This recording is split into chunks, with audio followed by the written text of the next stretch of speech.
Hallelujah. Piage nama bongchi base. Online ka khwa yu nide miba nyi ko maung nama mya. Dine chano anine ro diga ba abiji ne sro. Khakhere kala mane chansa ka le pyo bade. Khayine kala mane soyok de kala dari le mane.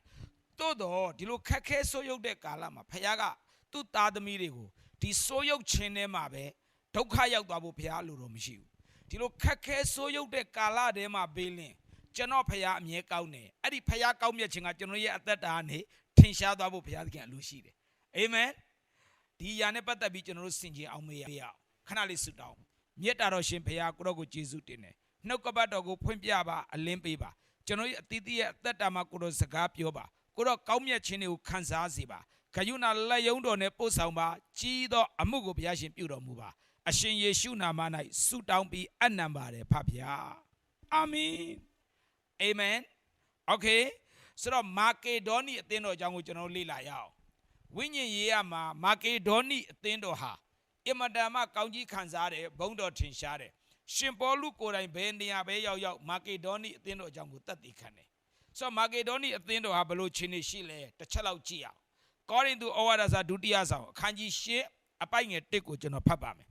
ညီကိုတို့ဖျားသခင်သည်မာကေဒေါနိပြည်၌ရှိသောအသင်းတော်များတို့အားပြုတော်မူသောကျေးဇူးတော်အကြောင်းကိုငါတို့သည်သင်တို့အားကြားပြောကြ၏မာကေဒေါနိပြည်ဆိုတာအကြီးကြီးပဲအဲ့ဒီမာကေဒေါနိပြည်မှာအသင်းတော်အများကြီးရှိတယ်အဲ့ဒီမာကေဒေါနိပြည်ထဲမှာရှိတဲ့အသင်းတော်တွေအင်မတန်မှရှင်ပေါလုကချီးမွမ်းထားတယ်အဲ့ဒီမာကေဒေါနိအသင်းတော်ထဲမှာကျွန်တော်အဲ့ဒီပြည်မှာရှိတဲ့အသင်းတော်တွေဟာတဲ့ဖယားသခင်ပြုတဲ့ကျေးဇူးတော်အလွန်ခံစားရတယ်တဲ့ဖယားကျေးဇူးတော်ခံစားရတယ်နော်မာကေဒေါနီအသင်းတော်ကျေးဇူးတော်ခံစားရတယ်နဲ့မကဘူးနောက်ဘာတွေဆက်ပြီးခံစားရသေးလဲကြည့်အောင်နှစ်ကောရှေအပိုက်ငယ်နှစ်ထိုအသင်းတော်တို့သည်ညှင်းဆဲခြင်းအဖြစ်များစွာသောစုံစမ်းခြင်းကိုခံရတော်လဲညှင်းဆဲခံရတယ်စုံစမ်းခြင်းလည်းခံရတယ်မာကေဒေါနီပြည်မှာရှိတဲ့အသင်းတော်တွေကနော်စုံစမ်းခြင်းခံရတယ်ညှင်းဆဲခြင်းလည်းခံရတယ်ဒါပေမဲ့အဲ့ဒီအထဲထဲမှာဘာဖြစ်တယ်လဲကြည့်အောင်အလွန်ကြီးသောဝမ်းမြောက်ခြင်းနဲ့တကွာဟာလေလုယာစုံစမ်းခြင်းညှင်းဆဲခြင်းနဲ့မှဝမ်းမနေဘူးဘဝမပြတ်ဘူးမဆုံးရှုံးဘူးစိတ်တမကြဘူးဘာရှိလဲအတွင်းဝိညာဉ်ကအလွန်ကြီးသောဝမ်းမြောက်ခြင်းမဟုတ်ဘူးနော်ကြီးသောဝမ်းမြောက်ခြင်းလည်းမဟုတ်ဘူးနော်ဘာလဲအလွန်ကြီးသောဝမ်းမြောက်ခြင်းချစ်တော်ညီကိုမောင်တို့မခက်ခဲပါတယ်စုံစမ်းခြင်းတွေတွေ့ပါတယ်ဒါပေမဲ့အထဲမှာရှိတဲ့ဝမ်းမြောက်ခြင်းကအလွန်ကြီးသောဝမ်းမြောက်ခြင်းကိုခံရတယ်ဒါပဲလေဘဝမှာဝမ်းမြောက်နိုင်ဖို့အရေးကြီးတယ်အဲ့တော့မာကေဒေါနီပြည်မှာရှိတဲ့အသင်းတော်တွေကတော့ပြဿနာရှိပြီမဲ့ပြဿနာထဲမှာအလွန်ကြီးတဲ့ဝမ်းမြောက်ခြင်းလည်းရှိတယ်ဒါတွေမကဘူးဘာရှိသေးလဲစပ်ဖတ်မယ်ဥစ္စာပြုံးတီးသောဆင်းရဲခြင်းအကြောင်းသည်သူတို့ဤစွန့်ကြဲပေးကမ်းခြင်းစည်းစိမ်ကိုဖြစ်စေ၍ကြွယ်ဝပြည့်စုံ၏ဟာလေလုယာပတ်ဝန်းကျင်မှာလေဆင်းရဲကြတယ်ခက်ခဲကြတယ်ဥစ္စာတွေပြုံးတီးသွားတယ်ကြည်ပတ်ဝန်းကျင်မှာလူတွေကဆင်းရဲတယ်ခက်ခဲသွားတယ်သူများရဲ့အခက်ခဲကကိုယ့်အတွက်ကြောက်လန့်စရာမဟုတ်ဘူးစွန့်ကြဲပေးကမ်းဖို့ပြန်ဖြစ်လာတယ်ဟာလေလုယာသူများရဲ့အခက်ခဲနော်ကိုယ့်အတွက်ငါတို့ခက်သွားရင်ဘယ်လိုလုပ်မလဲအခုတော့သူများတွေခတ်နေပြီဒီလိုမဟုတ်ဘူးသူတစ်ပါးရဲ့အခက်အခဲကကိုယ့်အတွက်ပါလေစွန့်ကြဲပေးကမ်းခြင်းဖြစ်လာတယ်အဲ့ဒီစွန့်ကြဲပေးကမ်းခြင်းကလည်းဘာဖြစ်လဲကြွယ်ဝလာတယ်ဗျာဒီမှာပေးလိုက်ပြီဒီဘက်ပြန်လှဲတော့ပေးစရာထက်ရှိပြန်ရောဟိုဘက်ပြန်လှဲတော့ပေးစရာထက်ရှိပြန်ရောဒီမှာကြွယ်ဝနေတာဒီဘက်လှဲတော့လည်းပေးစရာပြန်ရှိပြန်ရောအမြဲတမ်းကြွယ်ဝနေတာဒီမှာအာမင်ဆိုတော့ကြည့်တော့မာကေဒေါနီအသင်းတော်တွေကဖယားကျေးဇူးတော်ခံစားရတယ်နှစ်ခက်ခဲတဲ့ကာလမှာအလွန်ကြီးသောဝမ်းမြောက်ခြင်းရှိတယ်သုံးသူတစ်ပါးကိုပေးစရာအမြဲတမ်းရှိနေတယ်လူစရာအမြဲတမ်းရှိနေတယ်ပေးလေပေးစရာကြွယ်ဝလေပဲဖြစ်တယ်အာမင်ဆိုတော့ဒီနေ့မာကေဒေါနီအသင်းတော်အကြောင်းလေ့လာရင်ဖယားရှင်အော်ပဲသူတို့ကိုမဆတယ်ဘာကြောင့်လဲသူတို့နှလုံးသားကပေးခြင်းနဲ့ကမ်းခြင်းနဲ့ကျွန်တော်တို့ကဘယ်လိုလဲပေးတော့ကုံသွားရောဒီဘက်မှာပေးလိုက်တော့ဟိုဘက်ပြန်လှည့်ကြည့်လိုက်တော့ဓမ္မမရှိတော့ဟဲဟိုမှာပေးလိုက်တာများတော်လားမသိဘူးခံစားနေရဟုတ်လားဆိုတော့ဘာကြောင့်ဒီလိုဖြစ်လဲ ကိုပေးကမ်းလိုက်တဲ့နေရာကောင်းတဲ့မြေမှာကြားတဲ့မျိုးစေ့မဖြစ်လို့ပေါ့ကောင်းတဲ့မြေမှာကြားတဲ့မျိုးစေ့ဖြစ်ပေးလေကြွယ်ဝလေပေးစရာရှိလေပေးစရာရှိလေပဲဒါကြောင့်ပေးတာတော့မှန်တယ်ဒါပေမဲ့ကောင်းတဲ့မြေမှာမျိုးစေ့စိုက်မိဖို့လိုသေးတယ်ပေးပြီးမဟုတ်ဘူးကိုပေးလိုက်တဲ့လူကတကယ်မှန်ကန်စွာသုံးတတ်ဖို့လိုတာပေါ့ဒါရေးကြည့်တယ်ကဲမာကေဒေါနိပြည်အကြောင်းကိုရှင်ပေါလုကဘာလုပ်လဲသူများစီတွားတတ်တယ်ခံတယ်ဗျာတွားတတ်တယ်ခံတယ်တွားတတ်တယ်ခံတော့ဘာဖြစ်လာတယ်လဲ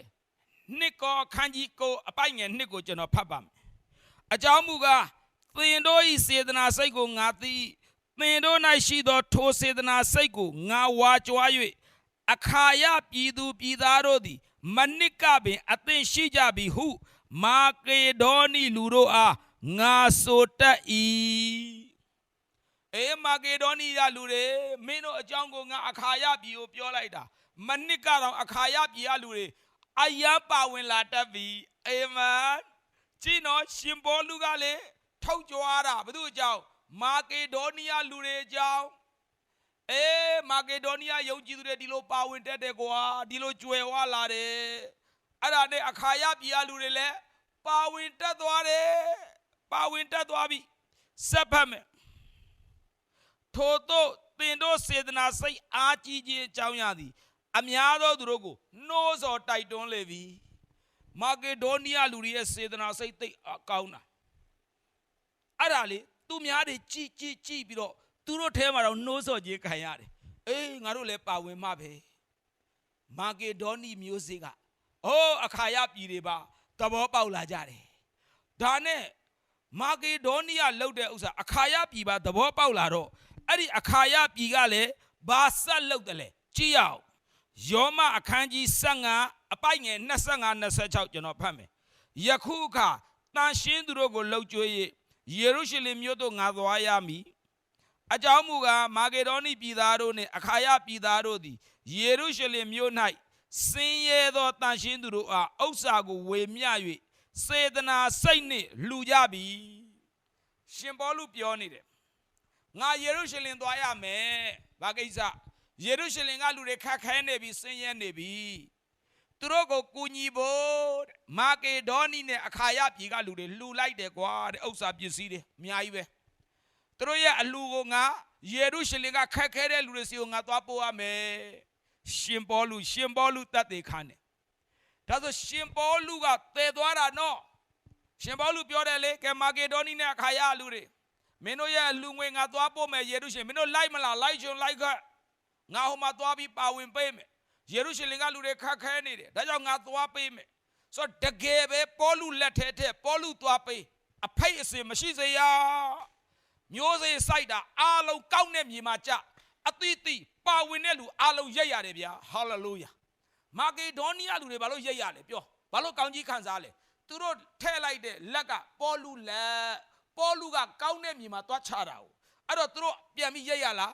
မာကေဒေါနီးယားရိတ်ရတယ်အခါယရိတ်ရတာပေါ့ဒါကြောင့်မာကေဒေါနီးယားဂျေဇရောခံစားရတယ်အလွန်ကြီးသောဝမ်းမြောက်ခြင်းရတယ်စွန့်ကြဲပေးကမ်းခြင်းအကြောင်းကလည်းဘာဖြစ်လဲတဖြည်းဖြည်းကြွယ်ဝလာတယ်ပေးလေပေးနိုင်လေဖြစ်လာတယ်ဘာကြောင့်လဲသူတို့စိုက်လိုက်တဲ့မျိုးစေ့ဟာကောင်းတဲ့မြေအထိပေါလုကတာဝန်ယူပြီးသွားချလို့ပေါ့ဖြစ်ကလေးဆန်မတုံးရဘူးဖြစ်ကလေးဆန်တုံးတဲ့လူလက်ထဲသွားမအပ်ကဘူးပေါလုလက်ထဲအဲ့တော့ပေါလုဘာပြောလဲကြည့်အောင်ယောမအခန်းကြီး15အပိုက်ငယ်28ထို့ကြောင့်ဤအမှုကိုငါဆောင်ရွက်၍ဤအလူလက်ဆောင်ကိုလုံခြုံစေပြီးလျင်သင်တို့အနားမှာရှောက်၍စပါနိပြည်သို့သွားမည်အဲ့ဒီမှာကြည့်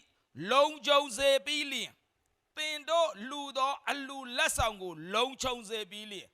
ဖြစ်ကလေးဆန်မသုံးဘူးရှင်ပေါလုကဒီအလူကိုတေးသေးချာစနစ်တကျလုံခြုံနဲ့ထိမ့်သိမ့်နဲ့စနစ်တကျယူသွားပြီးတော့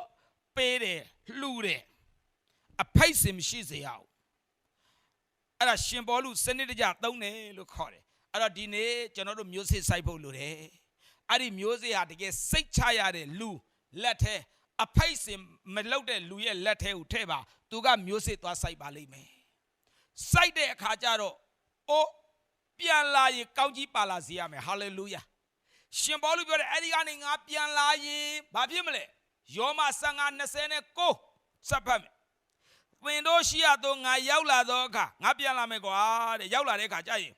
ခရစ်တော်၏အေယုံဂလိတရား၌ပါသောကောင်းကြီးမင်္ဂလာပြည့်စုံခြင်းနှင့်ရောက်လာမည်ဟုငါဆို၏ငါပြန်လာမယ်မင်းတို့စီပြန်လာရင်ဘယ်လိုလာမလဲအေယုံဂလိတရား၌ပါသောကောင်းကြီးမင်္ဂလာပြည့်စုံခြင်းနဲ့ငါပြန်လာမယ်ဒါဆိုပေါလုသွားပြီးမျိုးစေ့စိုက်တဲ့အခါမှာဘာတရားလဲပါလဲအေဝံဂေလိတရားလဲပါတယ်သွားပြီးတော့အလှလဲပေးရင်အေဝံဂေလိလဲပြောရင်အဲ့ဒီခါကျတော့ပြန်လာတော့အဲ့ဒီအေဝံဂေလိတရားနဲ့အတူကောင်းကြီးမင်္ဂလာရှိလားရှိတယ်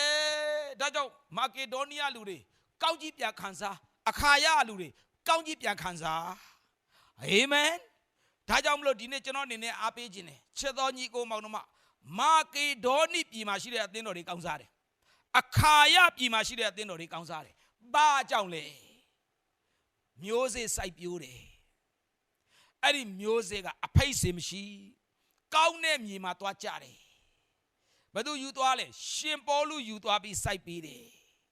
ပစ္စာရှိတဲ့လူလက်ထဲမှာသွားထည့်လိုက်တော့အိုးကောက်ကြီးခံစားတာပေါ့ဒါကြောင့်မလို့မာကေဒေါနိပြည်ဟာဖယားသခင်ကျေးဇူးတော်ကိုခံစားရတယ်ဒါတင်သာမကသေးဘူးအလွန်ကြီးသောဝမ်းမြောက်ခြင်းခက်ခဲတဲ့ကာလမှာစုံစမ်းခြင်းတွေ့တဲ့အချိန်မှာပဲလင်စိတ်တမကြဘူးအလွန်ကြီးသောဝမ်းမြောက်ခြင်းရတယ်ပတ်ဝန်းကျင်ကလူတွေဒုက္ခရောက်နေတဲ့အချိန်မှာပဲလင်ဗာလဲစွန့်ကြဲပေးကမ်းခြင်းမှာကျွယ်ဝလာတယ်ဒီလိုကောင်းကြီးခံစားရတဲ့မာကေဒေါနိအသင်းသူအသင်းသားများကဲ့သို့ဖြစ်ဖို့ရန်ကျွန်တော်ရဲ့အသက်တာတီးတီးမျိုးစေ့စိုက်ကြပါတကယ်ကောင်းတဲ့မြေမှာစိုက်ပါစိတ်ချရတဲ့ဘန္နာဆိုတစ္ဆာရှိတဲ့စိုက်ပျိုးတတ်တဲ့သူလက်ထဲမှာသင်ရဲ့မျိုးစေ့ကိုအပ်ပါသေချာပေါက်ကောင်းကြီးဖြစ်မယ်ဆိုတာလေးကိုဝင်ငှပါတယ်ဒါကြောင့်အသက်တာတီးတီးမျိုးစေ့စိုက်မမားဖို့အသက်တာကိုဆက်ကပ်ဖို့ရှိတဲ့နေရာမှာမတ်တက်ရပြီးဆက်ကပ်ရအောင်အဖာကိုရောကိုယေရှုတင်တယ်နှုတ်ကပတ်တော်အတွက်ချီးမွမ်းပါတယ်ကျွန်တော်မဆာရောက်တိုင်းအသက်တာကိုလက်တော်တဲ့အနံပါတယ်ဖယားရှင်ကိုရောယေရှုပြုပါကိုရောမဆာပါလက်တော်လှုပ်ရှားပါကိုရောဘုန်းတော်ကိုထင်ရှားစေပါတကိုးတော်ကိုဆေလွတ်ပါအဖကြီးတော်မှုကိုပြုပါဖယားရှင်ကျွန်တော်မဆာရောက်တိုင်းဟာတစ္ဆာရှိတဲ့သူလက်ထဲမှာမျိုးစေ့ကိုအပ်ပါမိအကြောင်းရွေးချယ်ပေးပါဖယားခင်စိုက်ပျိုးတတ်တော်သူဖြစ်စေပါ